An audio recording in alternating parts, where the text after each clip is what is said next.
What's up, fight fans? This is Kurt DeVille with Counterpunch Boxing News, and I got something to counterpunch. Something I was just thinking about, something that really just hit me.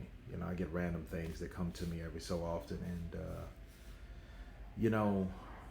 I was thinking to myself when negotiating, when people make negotiations, they receive an offer and they examine the offer and they either accept it or reject it, or if they're in negotiations, they counteroffer. Okay. Well, we all know Wilder turned down the money. That's no secret. He turned down a massive amount of money from DAZN.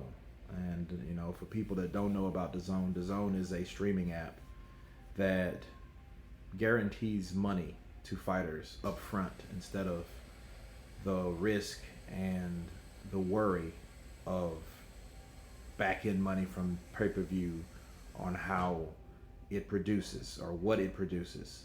This guarantees that you don't have to worry about that. Okay, a little backstory on DAZN for those that don't know. Okay, well, Team Wilder turned the money down. They turned it down quickly.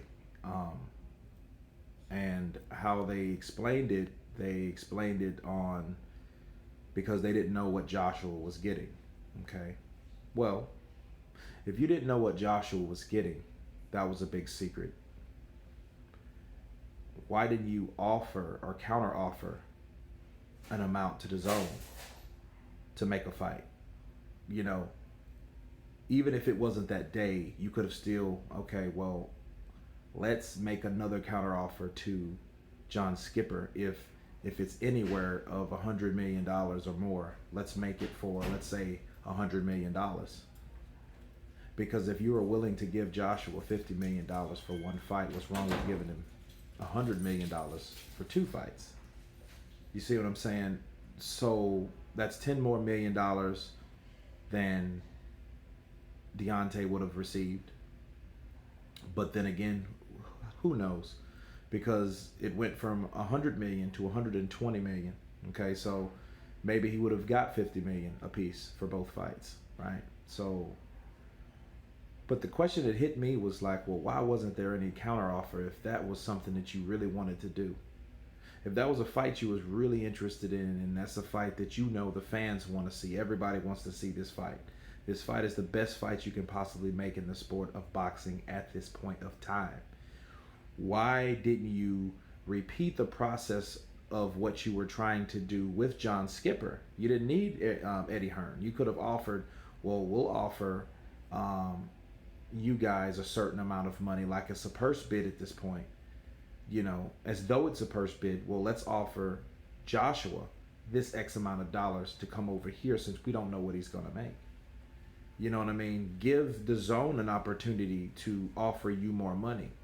As I've already covered, well, why didn't they, tell what the compensation that Wilder was getting for staying with Showtime? That's the same amount. The missing puzzle is, why didn't they counteroffer Team Joshua? Or John Skipper, that was representing the fight between him and Joshua. So that could have easily been like, okay, they counteroffered. They would have reported back to John Skipper, okay, we'll offer him $100 million to fight us on Showtime. Guaranteed. You see what I'm saying? Or $150 million. You know what I mean?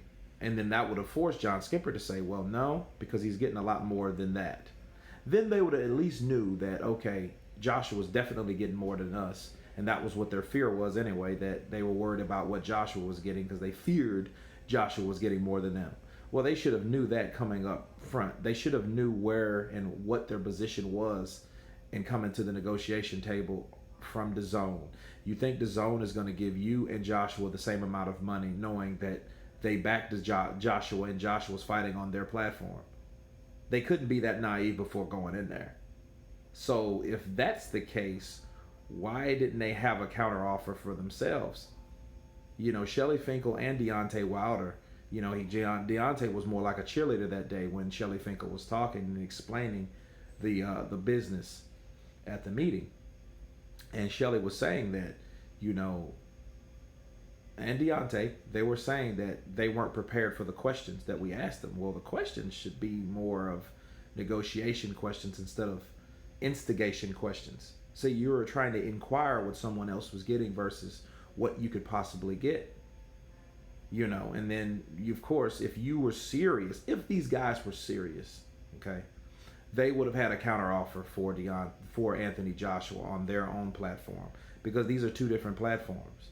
One is the hopes of what the upside will be for the people buying the fight, and the zone is something upfront, like a salary.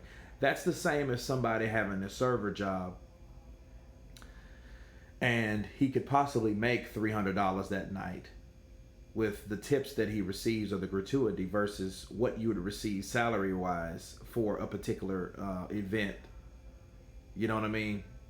If though the gratuity or whatever was already included, you know. So a person would think, okay, well, what would I want to do? Would I rather risk going the tip rate and I might make 4 or 5 versus, you know, settling or being comfortable with $300 that you know that you're going to get automatically up front, right?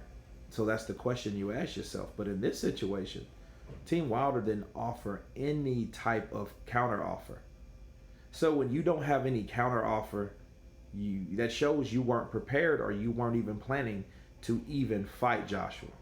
So the fight wasn't even in play, man. I'm sorry. This fight wasn't ever in terms and ever was in, not right now. They want this fight to be next year. And they've sat down and explained to Deontay Wilder what is what, and this is what's going to happen. And he has to be okay with it because, of course, he's a slave of the PBC and Al Heyman. And I'm convinced of that. These guys, his so-called management team that he loves and swears by so much, he says that they're this, they're that. But let's be real. They haven't gave him any money, and the money that he claims that he's getting now, he can't even say. So if the money that you're getting now, you can't even say, but you can talk about the crumbs that you were getting before, that's hard to believe that you're getting more. That's really hard to believe.